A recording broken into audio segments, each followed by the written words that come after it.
The fluorescent lights in room 204 hummed their usual tired song. It was March 15th, 1998, and Victoria Hayes stood at the front of her classroom, chalk dust coating her fingers like it had for the past 17 years. She glanced at the clock, 3:47 p.m., 13 minutes until freedom, 13 minutes until spring break officially began, 13 minutes until she would walk out of Riverside High School and never return. Not that anyone knew that last part yet. "Mrs. Hayes, can I leave early?"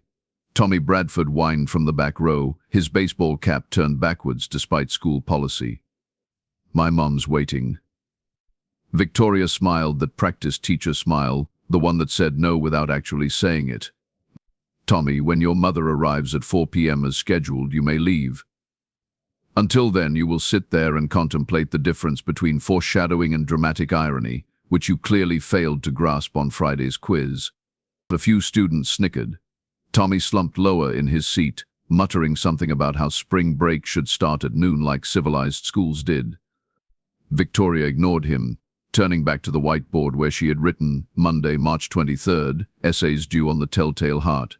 No exceptions, no excuses, no mercy. She underlined the last two words 3 times, for emphasis. Because if 17 years of teaching had taught her anything, it was that high school juniors needed things spelled out in words so simple, even a confused hamster could understand. "Does anyone have questions about the assignment?" Victoria asked, scanning the room of 23 faces that ranged from mildly attentive to practically comatose. Silence, blessed, suspicious silence.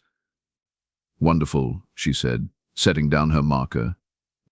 "Then you have exactly 11 minutes to pretend you are listening to me summarize pose themes while you actually think about whether you will spend spring break doing something productive or binge watching whatever terrible television show is popular this week." This got a few laughs. Victoria liked these kids, most of them anyway. They were good students, decent human beings in the making, even if they did think Edgar Allan Poe was basically just some emo dude who wrote horror stories. That quote, courtesy of Jessica Marks in third period, had nearly given Victoria an aneurysm. The intercom crackled to life. "Teachers, this is Principal Winters. Just a reminder that all grade submissions are due by noon tomorrow. Have a wonderful spring break, and please remember to lock your classrooms before leaving today. We have had some issues with unauthorized access after hours." Victoria's hand instinctively touched the leather bag sitting on her desk. The inside were 37 pages of documentation she had been collecting since January. The unauthorized access, that was one way to phrase it. Criminal negligence was another. Fraud was a third, but she preferred fraud. It had a nice, sharp sound to it. "Mrs. Hayes?" Victoria snapped back to attention. Melissa Wu sat in the front row, hand raised, looking genuinely concerned. Melissa was one of the good ones. Straight A's, college-bound, actually read the assigned books instead of skimming Spark Notes. "Yes, Melissa. Are you okay? You seem kind of distracted." How perceptive. Victoria forced another smile, this one feeling more like a grimace. Just eager for spring break, like everyone else. 2 weeks without having to explain what a metaphor is sounds absolutely delightful. "You explained metaphors last week," Tommy called out, like 5 times. "And yet you still describe them as when words have feelings on your quiz, Tommy, so clearly my efforts were wasted." More laughter. The clock clicked to 3:52. 8 minutes. 8 minutes. Victoria's phone buzzed in her pocket. She pulled it out, glancing at the screen. A text from Diane, her sister, landing at Austin Bergstrom at 6 p.m. "Still picking me up?" Victoria typed back quickly, "Yes, see you soon." Another buzz. This time from an unknown number. "We need to talk. Tonight. You know where." Her jaw tightened. She deleted the message without responding, slipping the phone back into her pocket. And through the classroom window, she could see the parking lot beginning to fill with parents' cars. Volvos and minivans and the occasional sports car belonging to a student with too much money and not enough sense. Her own vehicle, a modest 1995 Honda Accord, sat in its usual spot near the far fence. Mrs. Hayes, can we go now? Another voice. Brian Sutter this time. It's basically 4. Victoria checked the clock. 3:54. It is basically 3:54, Brian. In this classroom we deal with actual facts, not approximations. When the clock reads 4, you may leave. But Mrs. Hayes, Mickelson, Mrs. X. Brian, I have survived 17 years of teenage negotiation tactics. You will not win this battle. Sit. Wait. 6 minutes will not kill you. Famous last words, those. Though Victoria did not know it yet. The classroom settled into that peculiar waiting silence, the kind where everyone is technically present but mentally already gone. Victoria moved back to her desk, organizing papers she did not need to organize, straightening supplies that were already straight. And her hands were shaking, just slightly. Just enough that she had to set down the stapler before someone noticed. Inside her bag, the documentation felt like it weighed 50 pounds. Bank statements, emails, photographs, recorded conversations. Everything she needed to prove that Superintendent Dennis Kowalski had been embezzling funds from the school district for at least 3 years, possibly longer. The spring break trip to Hawaii he had taken last year, paid for with money meant for new textbooks. The renovation to his lake house, funded by the technology budget that was supposed to upgrade the computer lab. Victoria had stumbled onto it by accident in January while filing paperwork in the administrative office. One misplaced receipt, one curious glance, one thread that unraveled the whole sweater. She had spent 3 months quietly collecting evidence, telling no one, trusting no one, except Diane. She had told her sister everything during their weekly phone calls. Diane, who worked as a forensic accountant in Dallas, had helped her understand the financial documents, had coached her on what else to look for. And now Victoria had enough evidence to end Kowalski's career. Enough to send him to prison. Enough to get herself killed.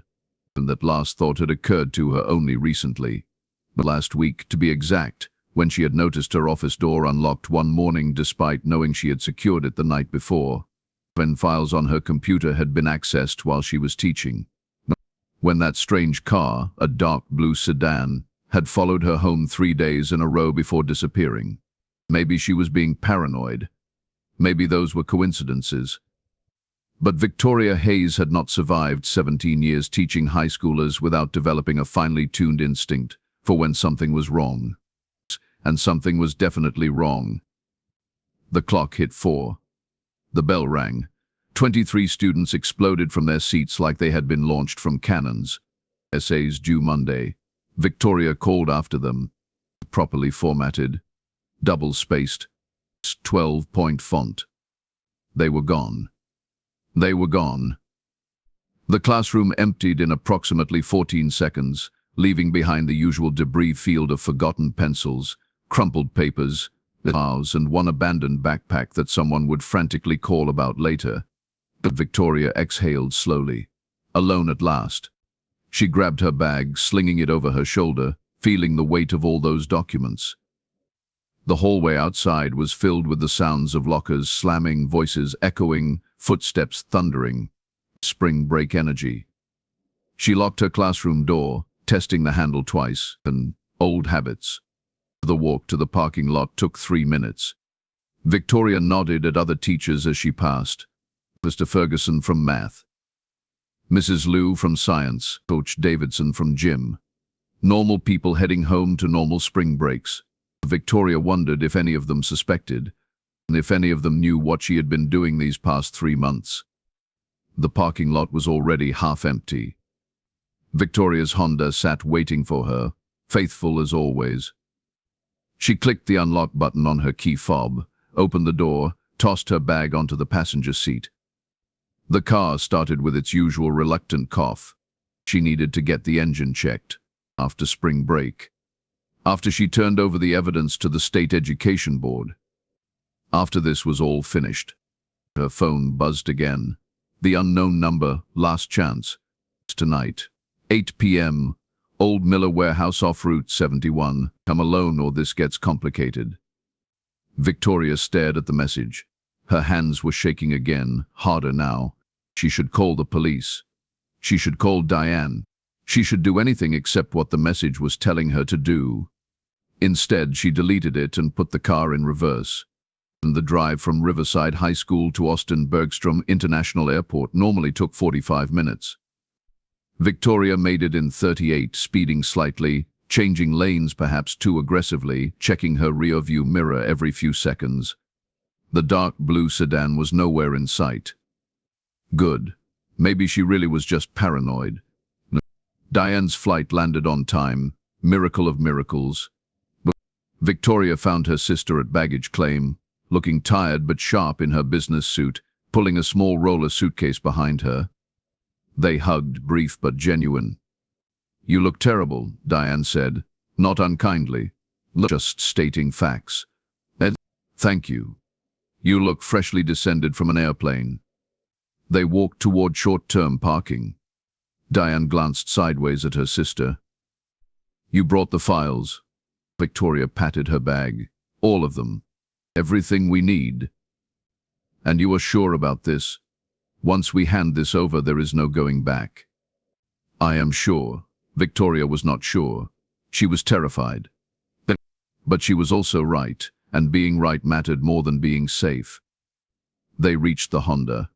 Diane loaded her suitcase in the trunk, then climbed into the passenger seat, moving Victoria's bag to the floor. As Victoria started the car, her phone buzzed yet again. A different number this time. "Mrs. Hayes, this is Principal Winters. Could you stop by the school tomorrow morning? Just some paperwork to finalize before break. 9 a.m. works best." Victoria frowned. Winters had never asked her to come in during break before. "Can it wait until we return?" She typed back. "Afraid not. District requirement. Won't take long. See you at 9. She showed Diane the message. Her sister's expression darkened. "Vic, I do not like this. Neither do I. Mice, do not go." "I have to. If I do not show, it looks suspicious. Everything about this situation looks suspicious. Someone is watching you, following you.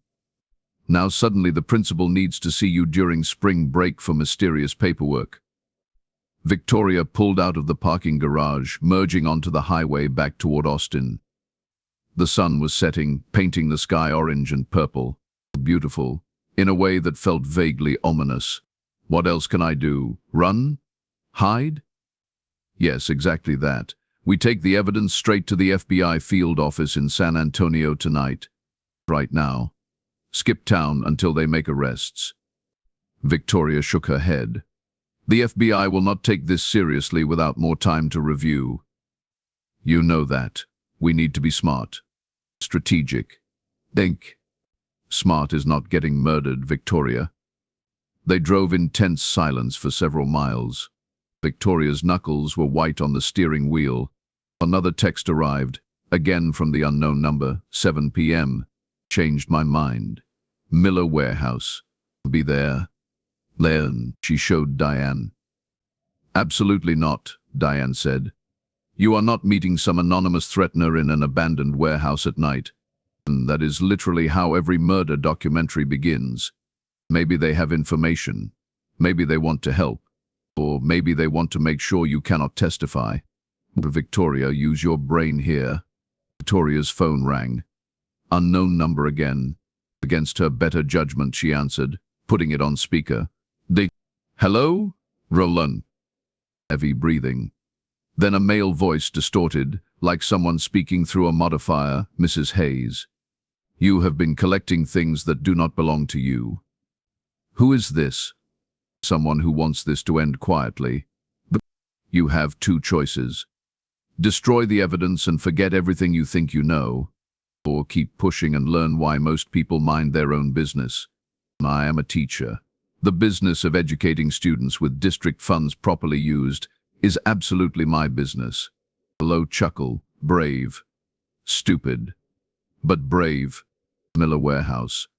7 p.m. We will discuss this like adults.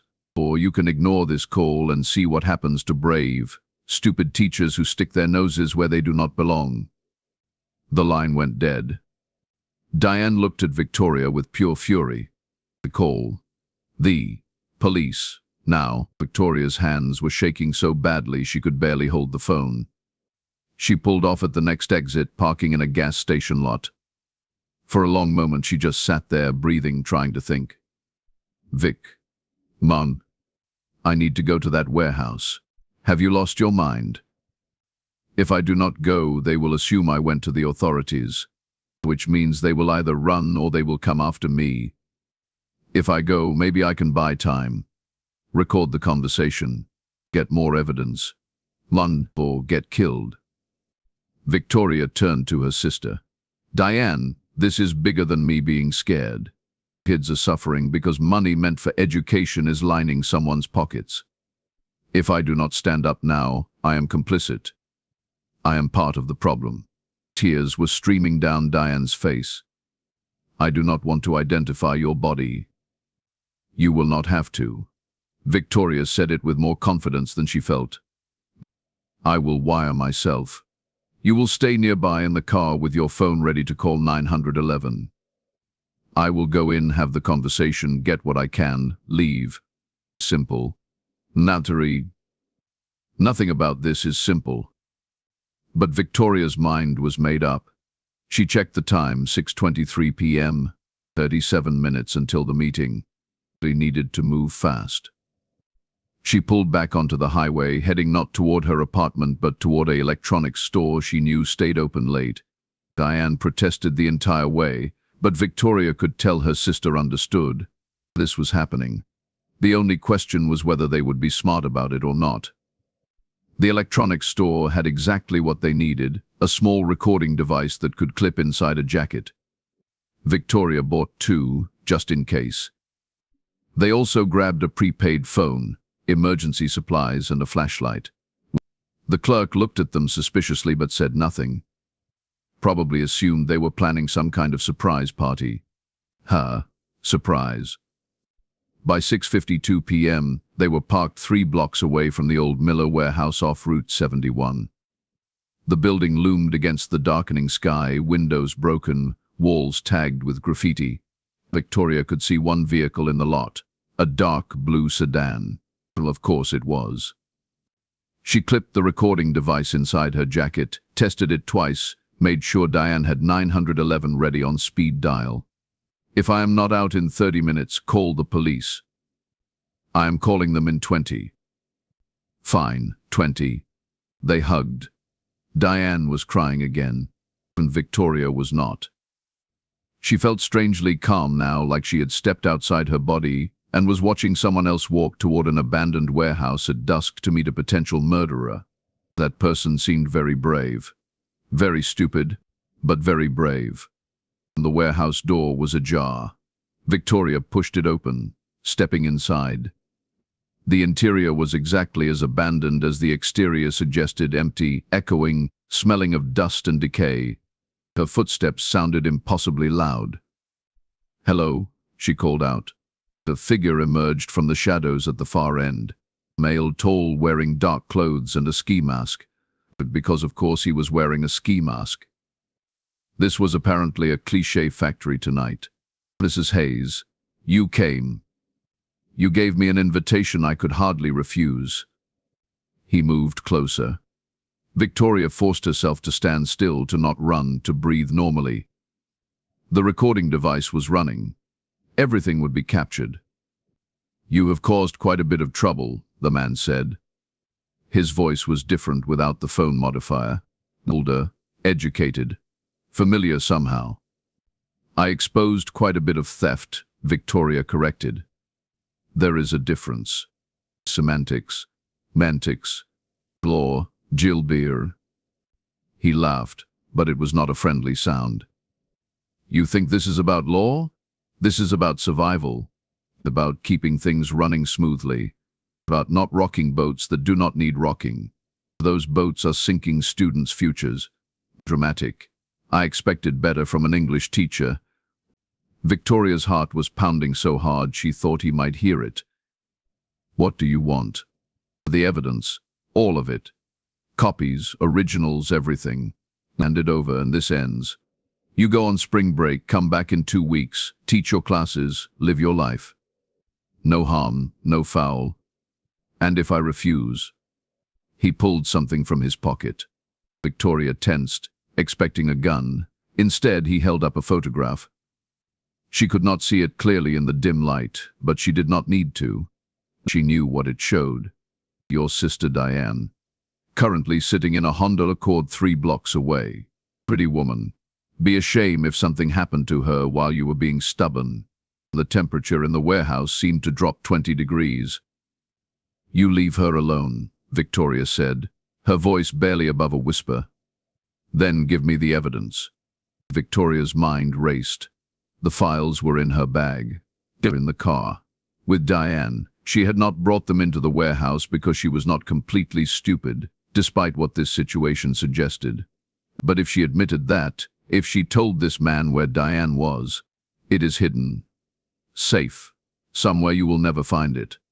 The man's posture changed, became more aggressive. He took a step closer. That was not our agreement. We did not have an agreement. You made threats. I showed up. That is not the same thing. Last chance, Mrs. Hayes. Or what? You kill me? In a warehouse that I told multiple people I was going to?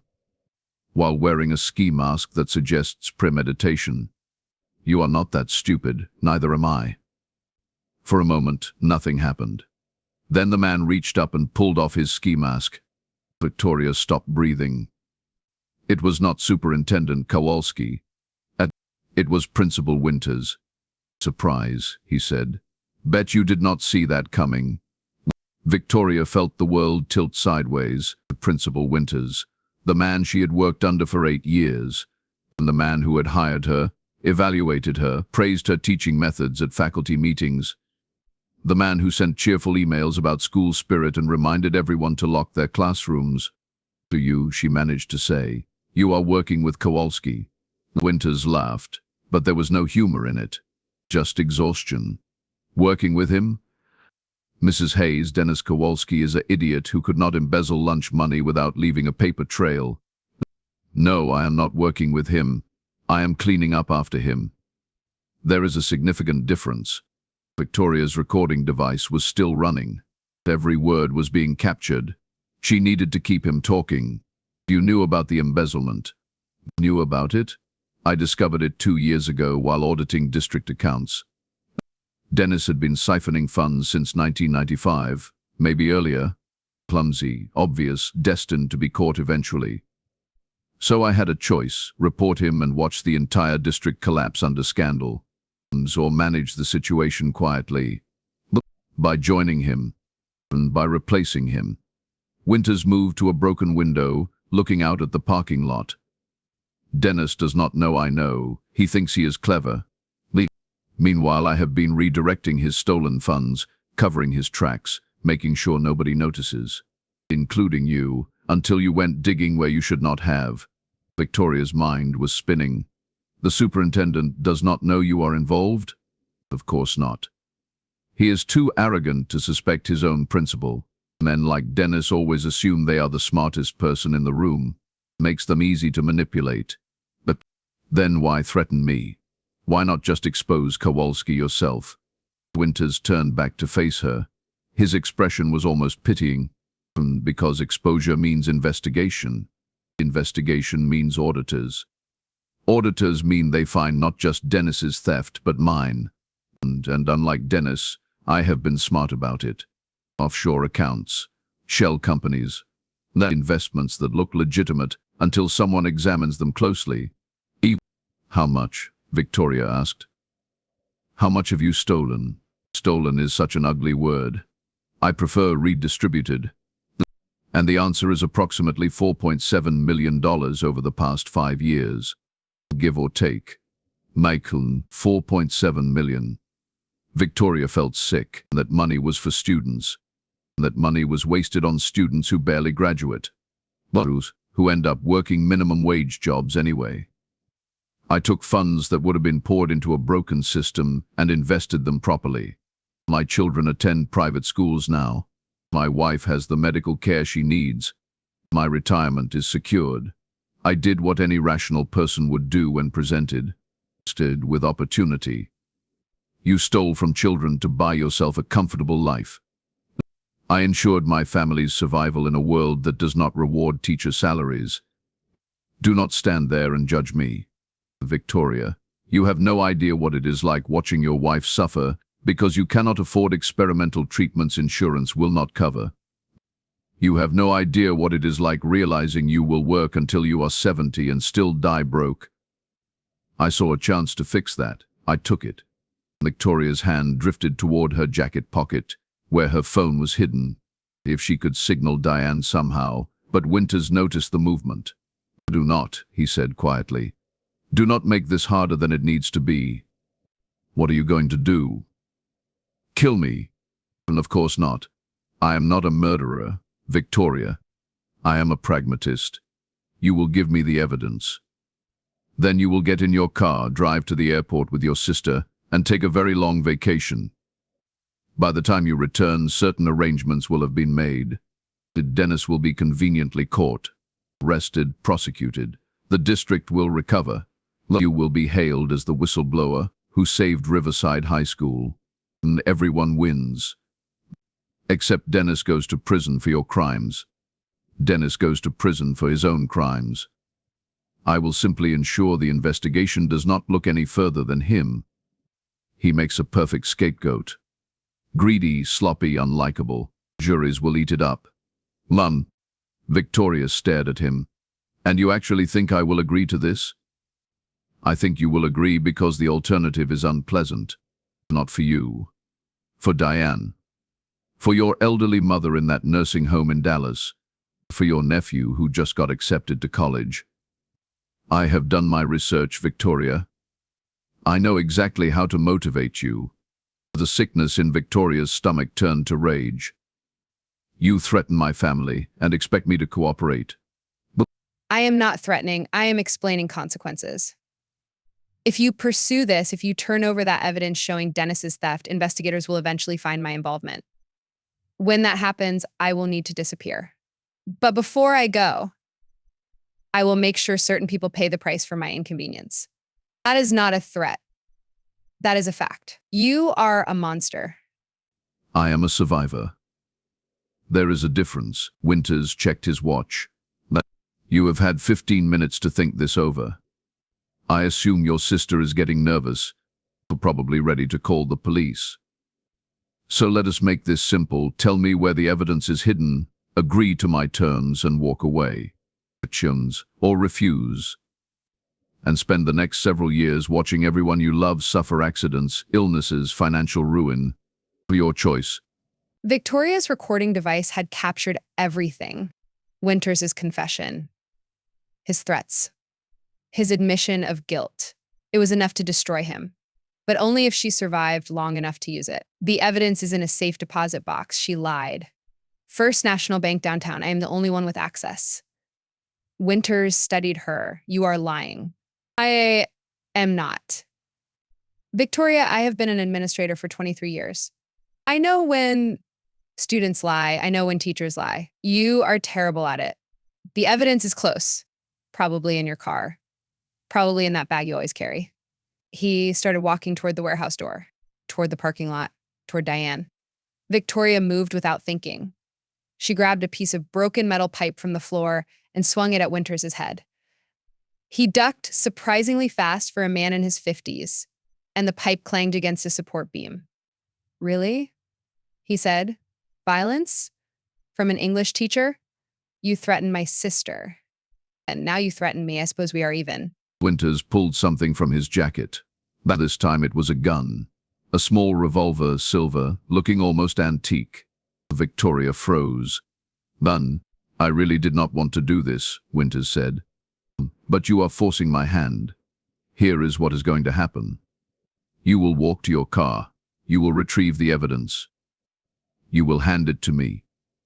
Then you and Diane will drive to the airport and leave Texas tonight. By the time you come back, if you come back, this will all be over.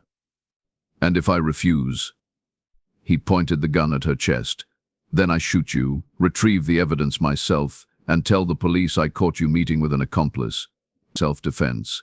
There is even security footage that will back me up, thanks to cameras I installed last week. Amazing what technology can do these days. Victoria's options were running out. The recording device was still capturing everything, but that would not matter if she was dead. Diane was 3 blocks away, waiting, unaware that her armed principal was about to force Victoria to her car. Please, unless... Okay, Victoria said. Okay, you win. The evidence is in my car. I will get it for you. Winters smiled. Smart choice. After you. They walked out of the warehouse together. The parking lot was empty except for the blue sedan and, presumably, Diane's Honda down the street. Victoria's phone was in her pocket. If she could just text Diane to drive away, to call the police, to do anything except sit there waiting. But Winters was watching her too closely. The gun stayed pointed at her back as they walked. The street was empty. No witnesses. No help. No help. They reached the corner where Victoria needed to turn toward Diane's location. Her mind raced through possibilities. A run, he would shoot. Scream, nobody around to hear. Fight, he had a gun. Then she heard it. Sirens, distant but getting closer. Winters heard them too. His expression changed from confident to concerned. Did you call the police before coming here? No, Victoria had not. But maybe Diane had. Maybe her sister had not waited the full 20 minutes. Maybe. I grunted. The sirens got louder. Multiple vehicles. Coming fast. Might bun. You lied to me, Winters said. I told you I was terrible at it. His gun hand wavered. Victoria could see the calculation in his eyes. Shoot her and run. Take her hostage. Surrender. He chose option 3, panic. But Winters grabbed Victoria's arm, yanking her back toward the warehouse. Move, now. And they stumbled back inside. The sirens were deafening now. Red and blue lights flashed through the broken windows. Car doors slammed. Voices shouted commands. Alston police. Come out with your hands up. Winters pulled Victoria deeper into the warehouse. The gun pressed against her ribs. This is your fault. All of this is your fault. My fault? You are the one who embezzled millions. I was surviving. You were supposed to stay quiet. Mind your business. Teach your classes and collect your pathetic paycheck like everyone else. They reached the back of the warehouse where shadows pooled thick and dark. Winters was breathing hard, sweating, the gun shaking in his hand. Victoria realized with crystalline clarity that he was going to kill her, not because he planned to, but because panicked people with guns did stupid things. Principal Winters. A voice boomed through a megaphone. We know you are in there. Release Victoria Hayes and come out unarmed. How did they know his name?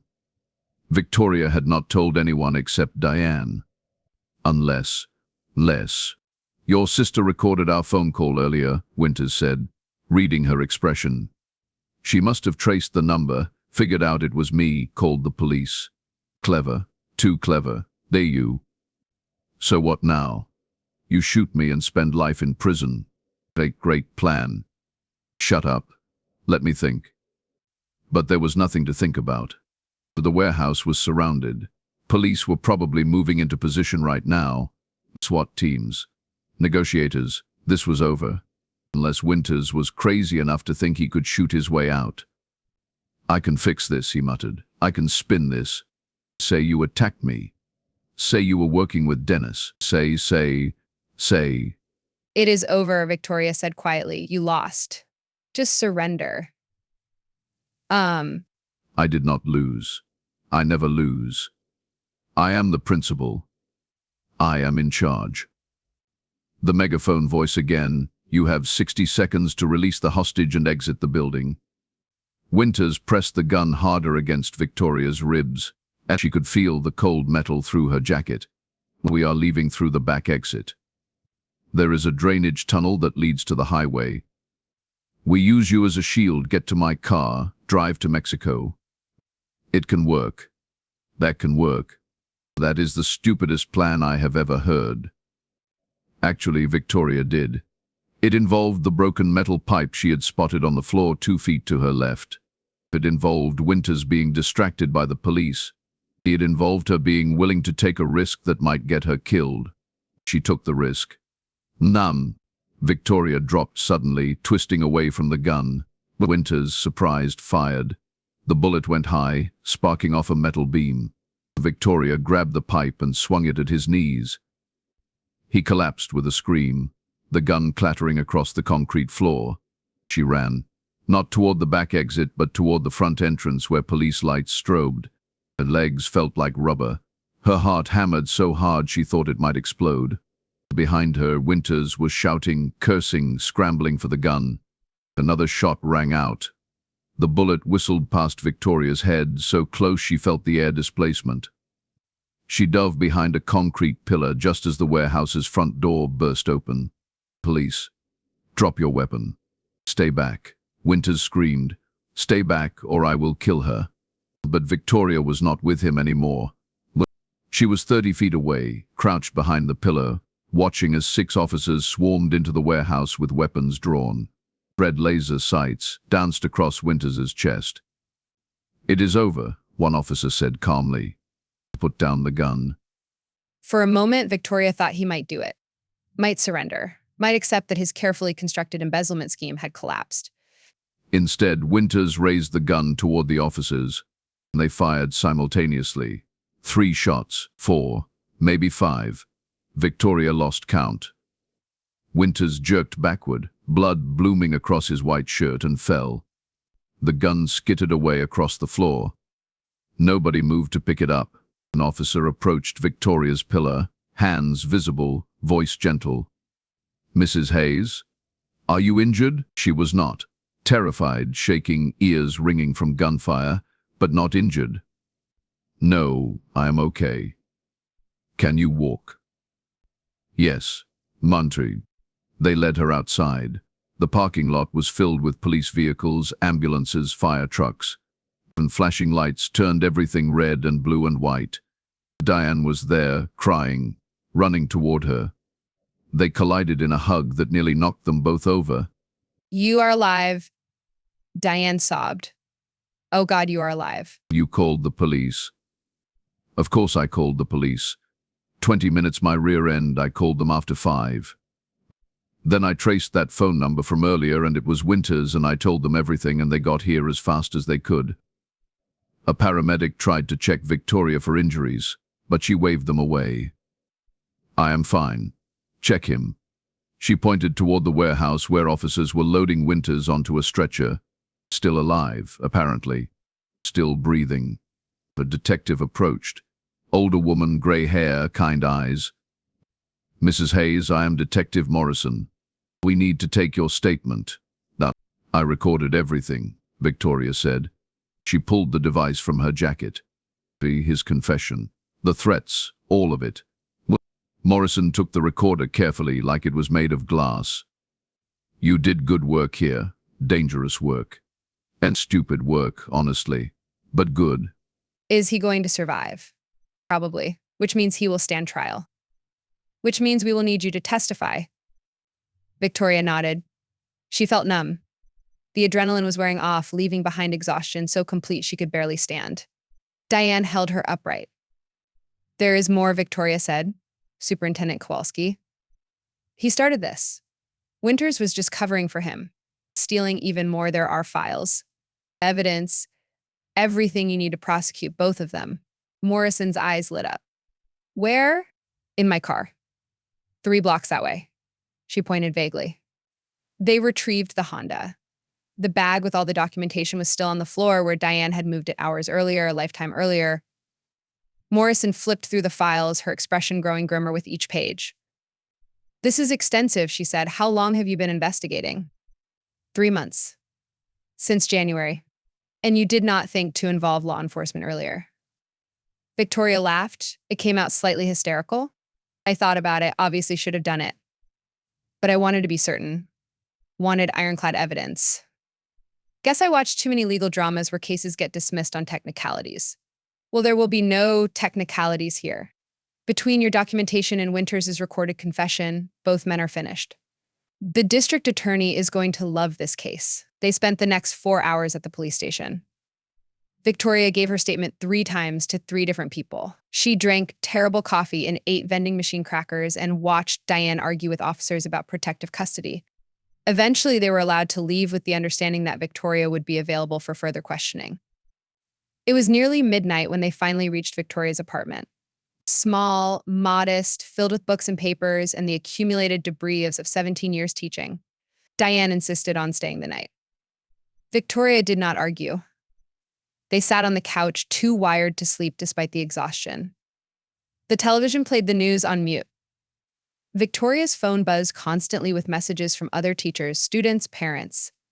Word had spread fast.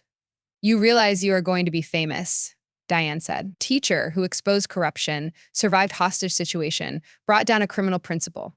They will write articles. Maybe a book deal." "I do not want to be famous. I want to grade essays and teach Poe and complain about school funding like a normal person." Too late for that now. Victoria's phone buzzed again.